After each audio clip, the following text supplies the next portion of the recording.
بالله من شرور أنفسنا ومن سيئات أعمالنا من يهده الله فلا مضل له ومن يضلل فلا هادي له وأشهد أن لا إله إلا الله. Chers fidèles, je tiens à vous rappeler, ainsi qu'à moi-même, une recommandation à travers laquelle le prophète, paix et bénédiction sur lui, a dit: crains Dieu où que tu sois.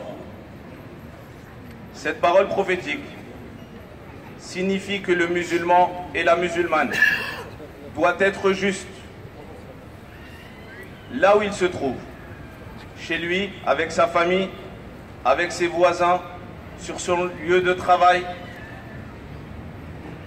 Le musulman doit être juste et doit vouloir le bien pour ceux qui lui veulent le bien, pour ceux et celles qui les aiment. Mais l'islam nous demande également, et nous devons le rappeler aujourd'hui, c'est très important pour les musulmans et musulmanes clichois, que l'islam nous demande d'être juste, même envers ceux et celles qui nous veulent du mal. La deuxième recommandation prophétique: si tu as fauté, alors demande pardon à Dieu et aux gens. Bien qu'on essaye d'être le plus juste possible, nous demeurons des humains et l'erreur est humaine. Dans cette recommandation, le prophète, paix et bénédiction sur lui, nous demande de demander le pardon à Dieu, mais aussi aux gens lorsque nous commettons une erreur. Enfin, la troisième recommandation prophétique est la suivante: et le meilleur comportement envers tout le monde. Le prophète, paix et bénédiction sur lui, demande à chaque croyant et croyante, chaque personne qui se dit musulman et musulmane, doit avoir un bon comportement. Il doit avoir le meilleur des comportements envers autrui. Peu importe l'idéologie, peu importe la couleur de peau, peu importe la conviction religieuse ou non. Telles sont les recommandations prophétiques. Chers Clichois, étant donné la triste situation dans laquelle se retrouve la communauté clichoise et musulmane, je tiens à ce que chacun se souvienne des droits fondamentaux de notre République.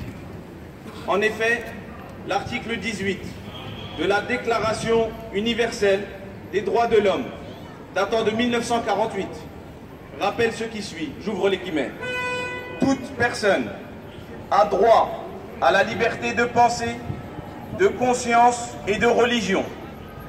Ce droit implique la liberté de changer de religion ou de conviction, ainsi que la liberté de manifester sa religion ou sa conviction, seul ou en commun, tant en public qu'en privé, par l'enseignement, les pratiques, le culte et l'accomplissement des rites, je ferme les guillemets.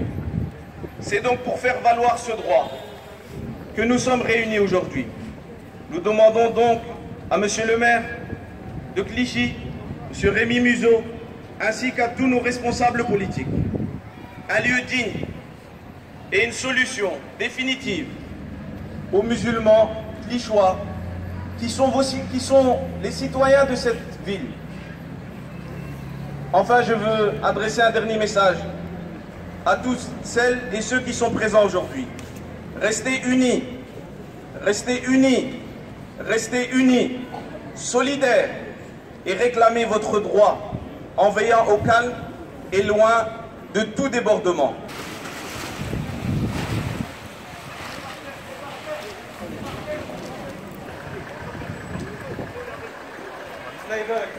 Donc aujourd'hui, comme demain, soyez mobilisés, non seulement pour vous, mais pour les autres. Car hier, c'était le hijab. Encore avant-hier, le niqab. Demain, on a les nounous, ou encore le hijab à l'école. Alors soyez tous unis pour lutter contre l'islamophobie. Et bi'idhnillah, la liberté ne se donne pas, elle s'arrache. Donc Inch'Allah, nous répondons.